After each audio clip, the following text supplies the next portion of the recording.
I find for a Labor government to call a summit to map out the agenda of this country and not include the ACTU to be absolutely disgraceful.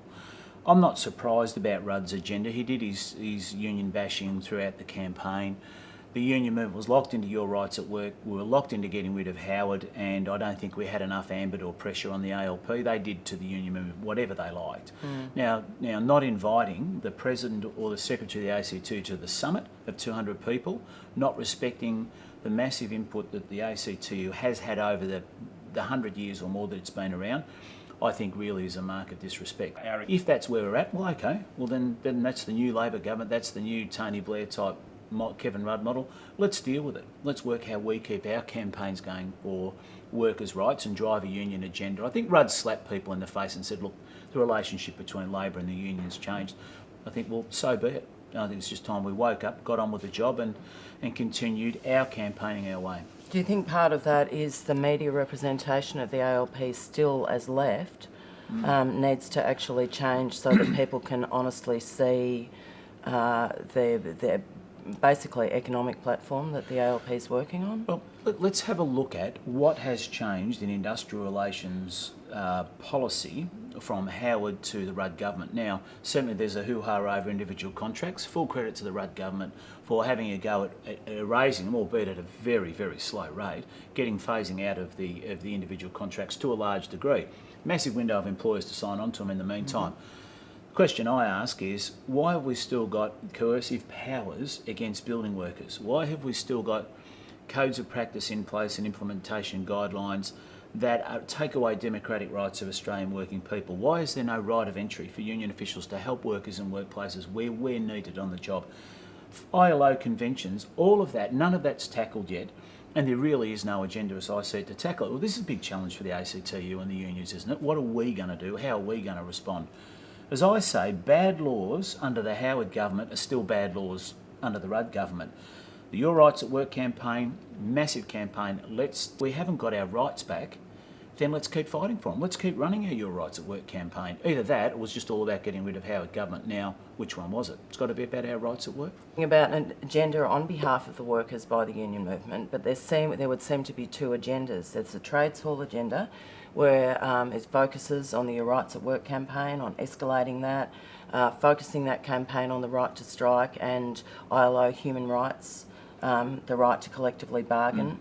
And on the other hand, you've got the ACTU agenda that we've spoken to Sharon, and our viewers saw Sharon last week, speaking about whittling away at the Senate opposition to the changes and working in partnership with the ALP. Do you think that those two agendas have a meeting point? I hope they do. It's very important that the union movement doesn't split. That I'd love to ensure that we're giving the ACT all the support that Sharon and Jeff Lawrence needs to be successful. I think it's a matter of strategy about how you go about it. I think perhaps Jeff Lawrence's view is more to sit down with the ALP and negotiate and try and convince them on issues. My concern with that approach is, and why I think the Trades Hall Council is starting to make some very, very good policy decisions, is because nothing we get politically or industrially is achieved without having some pressure. And I think that the ALP, without some pressure on it, without the unions getting together and acting collectively, whether it be to use their numbers at pre-selection, whether it be to use their finances in a way that isn't going to reward the ALP for bad industrial relations policy, and we generally start to work with other trades and labour councils and form a national view about going a little bit harder and putting a bit of pressure on, because there's no pressure on, in my view, the federal government from the union movement yet. They are treating people with contempt, they're treating the ACTU with contempt, and that's not good enough. And we need to be backing the ACTU up to make sure that they go to the negotiating table with some strength. If you have to have a blue, let's have one.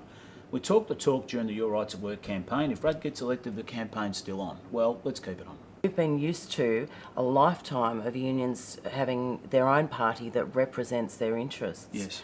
What you're actually talking about is we don't have a party that represents our interests anymore, and we're taking a step down in perceived power in the union movement. Do you think that many in the union movement are actually prepared to truly acknowledge that and do what has to be done from that basis? Well, look, you know, you could have a whole show on this subject. It's something that I've given a lot of thought to.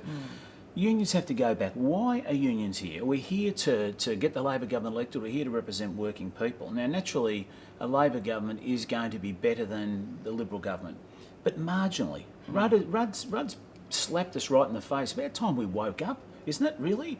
And said he's delivering us minimalist industrial relations reform. He's still seeing building workers prosecuted. He's still seeing bad laws in our workplaces.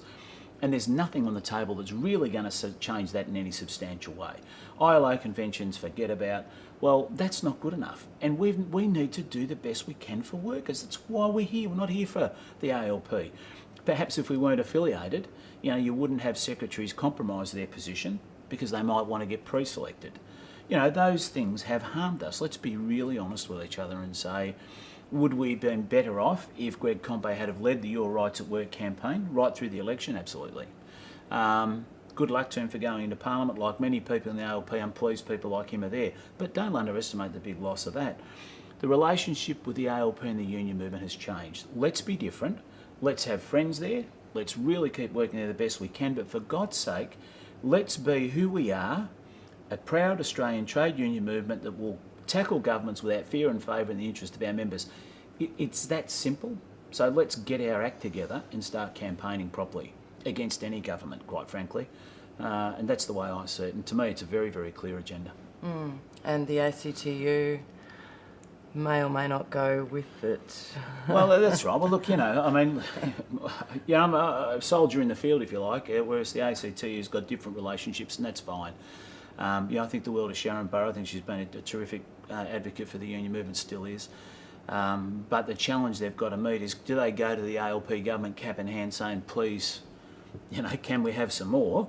Or do they go there with the strength of 2 million campaigning trade union members and the community? Let's not forget, the trade union movement owes many people in the community that got involved with the Your Rights at Work campaign a huge debt, who've backed us about workplace rights, not just getting rid of a Howard government. So I'd like to see the ACTU armed with a bit of leverage, and I don't think you've got a partnership in the same way you had with a Hawke and a Kelty, or a Keating and a Bill Kelty. I don't think that partnership exists. I think it's a very, very different one. I don't think the ACTU is included as much in the thinking anymore, and I honestly think the union movement's struggling with that. You know, we're struggling with a Labor government that said, look, we really don't need you. Take all your money, take all your resources. Glad you actually got us elected, which the Your Rights at Work campaign did. But, you know, you're just a lobby group and you've got no real leverage, you know. So I think that we haven't got the relationships we had, but let's wake up to that. That's fine. Then let's go and convince the ALP in other ways. And good on Sharon and Jeff for getting in there, working with Julia Gillard and Kevin Rudd, or whoever they need to try and effect some change peacefully and around a negotiating table. But they do it. They do it. And you've got the bosses here and the ACTU here and the government there. And, you know, I don't think there's any... It's cosy. So let's deal with it. You know, I'm just saying, let's be fair dinkum. Get our campaigns going. The ALP's got to respect that. We're here for our members. I think that most of our viewers would see that as eminently reasonable. Okay, we've voted on the basis of your rights of work, and now it's time to change. And if we need to change our actions, that's what we do. What do you think that members can do to help support the change, to help support positive change? Well, look, I think the Trades Hall Council has got it right. I think we need to be emailing the ACTU and just saying, listen, we just think in your bargaining points, the ILO conventions are important. The right for Australian workers to be able to attend a rally against bad laws without fear of prosecution. Now, you would have thought a Labor government would be giving you that. That is off the table. So let's deal with those sort of things. And we should be writing to our members of Parliament. We should be urging our unions. I say to people, union members and community members, get into your unions, get into your the ACTU and say, hey, let's keep the Your Rights at Work campaign going until we get our rights back. So I think there's a lot you can do. The community groups still need to give life into it, and full credit, the Trades Hall Council position the Victorian unions have taken is very good, and I think the relationships, if the ACTU drops the ball and doesn't have a go, I believe state trades and labour councils around the country will. That's my honest view, and I say that with some knowledge of how many other unions around Australia are feeling. We want the ACTU to do well. but we want both Sharon Burrows and Jeff Lawrence to have the support of a strong union movement, a campaigning union movement behind them. Thanks, Dan. All right.